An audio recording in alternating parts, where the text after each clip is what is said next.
Former NFL player George Visker has a story to tell. It's very personal.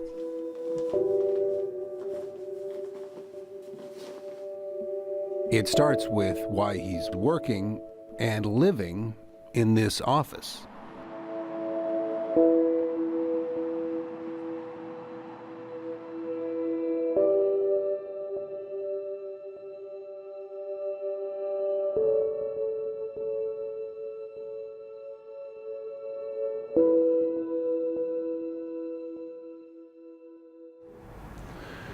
So this is it. It's my closet.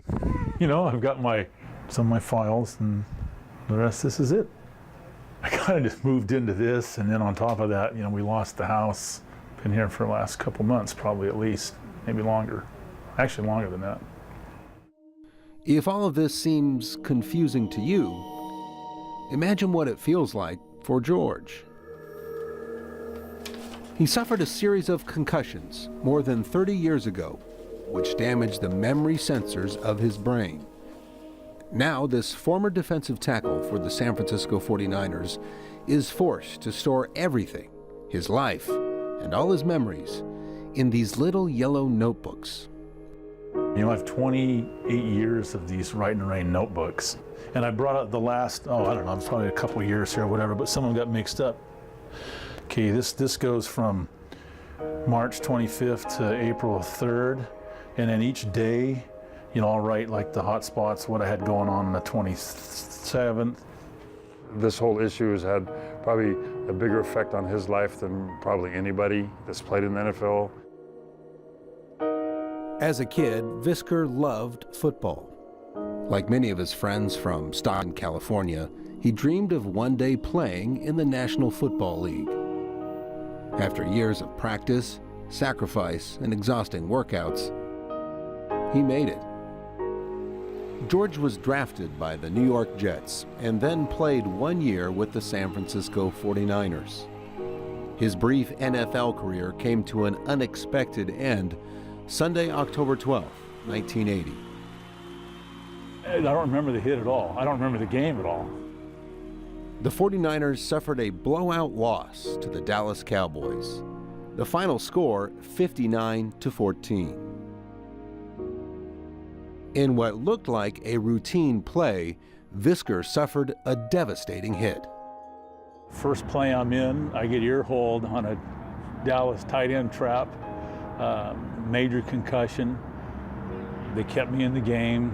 Afterwards, later on in the week, when I could remember things, the trainers, you know, laughingly told me that I went through 20 or 25 smelling salts. I had brain surgery September of '81. And I remember it was September because I turned 23 in the hospital.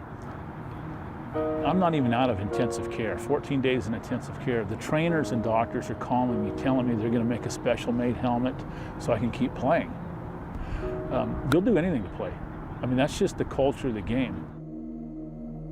From that single play, Visker's life changed forever. 4 months after the Super Bowl, I had 2 more brain surgeries, 10 hours apart. I'm given last rites, and I have creditors on me for years. I had to take the 49ers to court and sue just for workers' comp, just to get my hospital bills paid. Now I'm on my 9th brain surgery. I ultimately, from concussions, I developed hydrocephalus, which is water on the brain.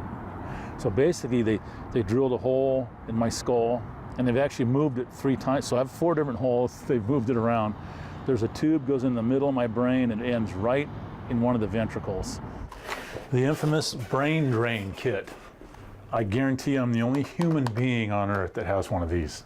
Your eyes on his hip. A concussion or mild traumatic brain injury is caused by a sudden blow to the brain or body. It triggers headaches, dizziness, vomiting, vision problems, sleeplessness, and memory loss. Today, Visker suffers from many of these side effects, including mood swings and seizures. This is the only life I've ever known. I don't know what it's like to, people get up in the morning and they know what they're doing for the day. or next week, or, I mean, if it's not written down for me, it doesn't exist.